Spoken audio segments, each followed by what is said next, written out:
Hi hello నమస్తే welcome to max TV health. ప్రస్తుతం మనం ఎక్కడ ఉన్నామంటే కుక్కట్పల్లిలో ఉన్న డాక్టర్ యశస్విని డెంటల్ కేర్లో ఉన్నాము. డెంటల్ ప్రాబ్లమ్స్లో కూడా అనేక సందేహాలతో బాధపడుతున్నారు. మీ సందేహాలన్నింటినీ ఈరోజు తొలగించడానికి మనతో పాటు ఉన్నారు డాక్టర్ యశస్విని డెంటల్ సర్జన్. మేడంతో మాట్లాడి మరికొన్ని విషయాలు తెలుసుకుందాం. నమస్తే మేడం. నమస్తే. ఎలా ఉన్నారు మేడం? బాగున్నాను. మీరు ఎలా ఉన్నారు? Yeah madam, fine madam. Actually ఈరోజు మనం మాట్లాడే టాపిక్ గమ్ ప్రాబ్లమ్స్ గురించి. సో చిగురులో ప్రతి ఒక్కరికి సమస్య ఉంటుంది. లైక్ ఎక్కువగా చిగురు నుంచి రక్తం రావడం. అసలు ఈ రక్తం రావడానికి గల కారణాలు ఏంటి? మన దగ్గర ఎటువంటి ట్రీట్మెంట్స్ ఉంటాయి మేడం దీనికి? సో జనరల్గా ఒక్కొక్క క్లైమాటిక్ కండిషన్స్ బట్టి ఒక్కొక్కరికి ఒక్కొక్క డిజీజ్ వచ్చే టెండెన్సీ ఎక్కువ ఉంటుంది. ఇప్పుడు మన ఇండియన్ క్లైమాటిక్ కండిషన్స్కి జనరల్గా గమ్ ప్రాబ్లమ్స్ ఎక్కువ, అంటే చిగుర్ల వ్యాధులు ఎక్కువగా వచ్చే అవకాశాలు ఉన్నాయన్నమాట. సో మన ఇండియన్ పాపులేషన్లో చిగుర్ల వ్యాధితో బాధపడే వాళ్ళు చాలా మంది ఉంటారు. చాలా మందికి ఆ విషయాలు తెలీదు, నెగ్లెక్ట్ చేస్తూ ఉంటాం అనమాట. ఈ చిగురు అనేది ఏంటంటే పంటి చుట్టూ ఒక ఎముక లాంటి సపోర్ట్ ఉంటుంది అనమాట. ఒక పన్నుని ఎముకలో పన్ను కూర్చుంటుంది, దాని చుట్టూ మనకి చిగురు కప్పబడి ఉంటుంది అనమాట. ఆ చిగురునే పెరిడాన్షియం అంటాము. దానిపైన ఉండేది జింజైవా వస్తుంది అనమాట. సో పెరిడాన్షియం ఏంటి అంటే ఆ బోన్, ఆ పంటి చుట్టూ కవర్ చేసే బోన్ని, దాని చుట్టూ ఉన్న టిష్యూని పెరిడాంటల్ లిగ్మెంట్స్ అంటారు. ఆ పంటి పైన మనకి పింక్ షేడ్లో కనపడేది జింజైవా. పెరిడాన్షియం తర్వాత జింజైవా వస్తుంటుంది. సో ఇందులో చిగుర్ల వ్యాధిని మనం ఇనిషియల్ స్టేజెస్లోనే మొదటే మనం ఆపగలిగితే చాలా వరకు మనకి చిగుర్ల వ్యాధి నుంచి మనం కాపాడుకోగలుగుతాం. ప్రైమరీగా మనకి ఫస్ట్ తెలిసేది ఏంటి అంటే చిగుర్ల నుంచి రక్తం రావటం, బ్రష్ చేసేటప్పుడు కొంచెం బ్లీడింగ్ రావడము, ఆ చిగుర్ల కన్సిస్టెన్సీ ఏదో కొంచెం వాపు, మైల్డ్గా వాపు కనపడము, రెడిష్నెస్ కనపడటం, దాని ఇన్ఫ్లమేషన్ అంటాం అనమాట. ఇలాంటి స్టేజెస్ జనరల్గా చాలామంది నోటీస్ చేస్తుంటారు, బట్ దాన్ని పట్టించుకోరు, ఇగ్నోర్ చేస్తారు, ఏముందిలే తగ్గిపోతుంది అనుకుంటారు అనమాట. దీన్ని ఏమంటామంటే జింజవైటిస్ అంటాం. ఈ స్టేజ్లో కనుక మనకి ప్రాబ్లం ఉన్నప్పుడు సింపుల్ ట్రీట్మెంట్ ఏంటంటే పళ్ళు క్లీన్ చేయించుకొని ఒక ఆయింట్మెంట్ లాంటిది ఏమైనా వాడితే మళ్ళీ హెల్దీ చిగురు వచ్చేస్తుంది.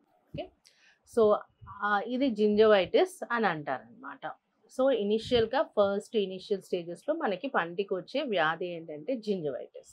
ఎందుకు వస్తుంది జింజవైటిస్ అంటే మనము రోజు తినే పదార్థాలు ఏవైతే ఉన్నాయో అవి మనకి శుభ్రం కాలేదు అంటే పంటి పైన అలాగే పేరుకుపోయి ఉన్నాయి అనుకోండి, దాని చుట్టూ మళ్ళీ బ్యాక్టీరియా అకామిడేట్ అవుతుంది.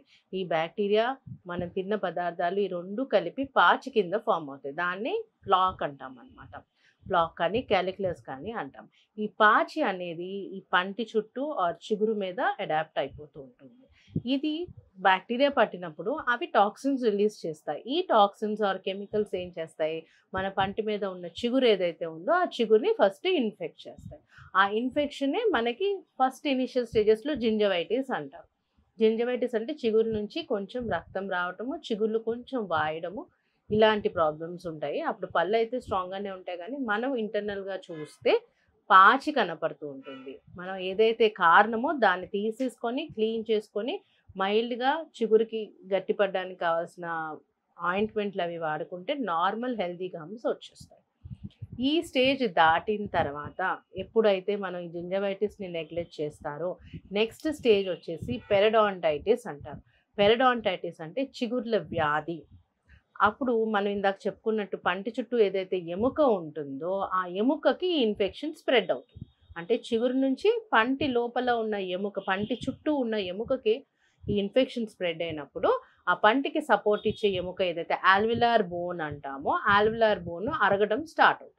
ఇది స్లోగా ఈ టాక్సిన్స్ వల్ల, ఈ కెమికల్స్ వల్ల అరగడం స్టార్ట్ అయినప్పుడు పంటి చుట్టూ ఉన్న సపోర్ట్ కొంచెంగా తగ్గిపోతుంది అనమాట. అంటే పంటి వేర్ల చుట్టూ ఉన్న ఎముక సపోర్ట్ ఆల్విలార్ బోన్ నెమ్మదిగా అరగడం స్టార్ట్ అవుతుంది.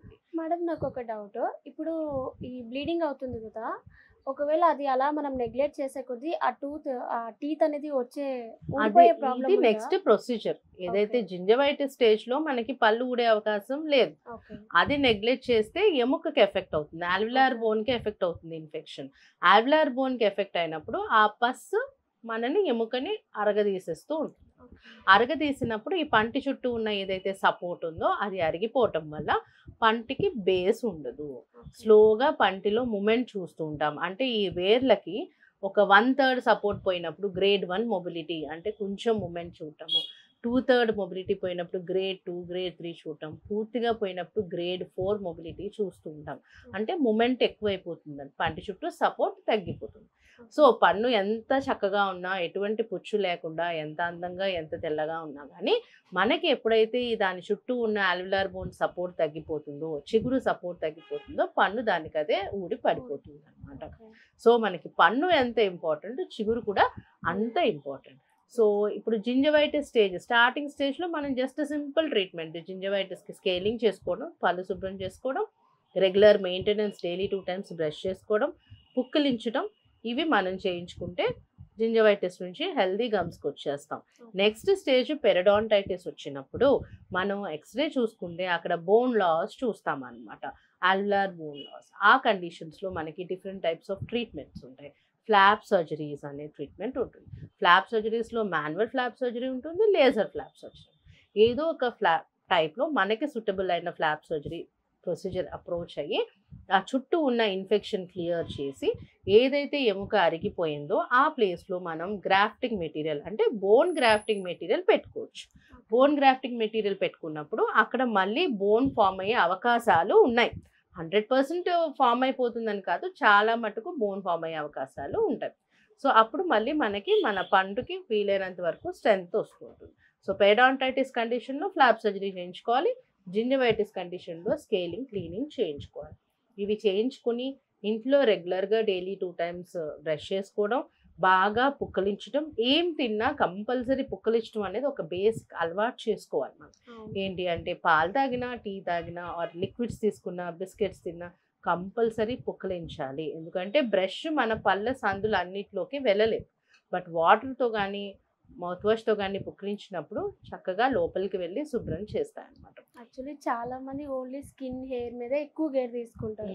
సో డెంటల్ చాలా తక్కువ. సో ఏంటి అంటే మన మొహంలో స్కిన్, హెయిర్ ఎంత అందానికి ఇంపార్టెంటో మన స్మైల్ కూడా అంత అందంలో ఇన్వాల్వ్ అవుతుంది. సో అది ఉంటేనే మనం పర్ఫెక్ట్గా ఈస్థెటిక్ లుక్ వస్తుంది. స్కిన్ ఎంత బ్రైట్గా ఉన్నా స్మైల్ బాగోకపోతే that will be a defect. So అది బాగుండాలి అంటే పళ్ళు బాగుండాలి, పళ్ళు బాగుండాలి అంటే చిగురు కూడా బాగుండాలి. సో ఇలాంటి పద్ధతుల్లో మనం చిగురు హెల్త్ని మెయింటైన్ చేసుకోవచ్చు. ఇలా కాకుండా కొంతమందికి, మీరు ఇప్పుడు ఈస్థెటిక్స్ గురించి మాట్లాడారు కాబట్టి నేను చెప్తున్నాను, కొంతమందికి చిగురులో నల్లటి చిగురు అంటే బ్లాక్ పిగ్మెంటేషన్తో ఉన్న చిగురు ఉన్న వాళ్ళు ఉంటారు. అదేంటంటే అదేమి డిజీజ్ కాదండి, జెనెటిక్గా మనకు వస్తుంది. కొంతమందికి నల్లటి చిగుళ్ళు ఉంటాయి, కొంతమందికి పింకిష్ షేడ్ ఉంటుంది. మన వంశపారంపర్యంగా మనకి చిగుళ్ళ కలర్ వస్తుంది. అదేమి డిజీజ్ కాదు. ఒకవేళ మీకు ఈస్థెటిక్గా అది అబ్జెక్షన్ అయితే, హెల్త్ పరంగా ఎటువంటి ప్రాబ్లం లేదు, ఈస్థెటిక్గా అది అబ్జెక్షన్ అయితే మనం ఆ బ్లాక్ పిగ్మెంటేషన్ ఏదైతే చిగురు మీద ఉందో దాన్ని మనం ట్రీట్మెంట్ చేసుకోవచ్చు అనమాట. అంటే పీలింగ్ ఆఫ్ ద గమ్స్ చేసుకోవచ్చు. ఆ ట్రీట్మెంట్ చేయడం వల్ల మనకి పింకిష్ షేడ్లో గమ్స్ కనపడే అవకాశాలు ఉంది. ఇది only for aesthetic purpose, not for health purpose. చాలా బాగా ఎక్స్ప్లెయిన్ చేశారు మేడం. Thank you.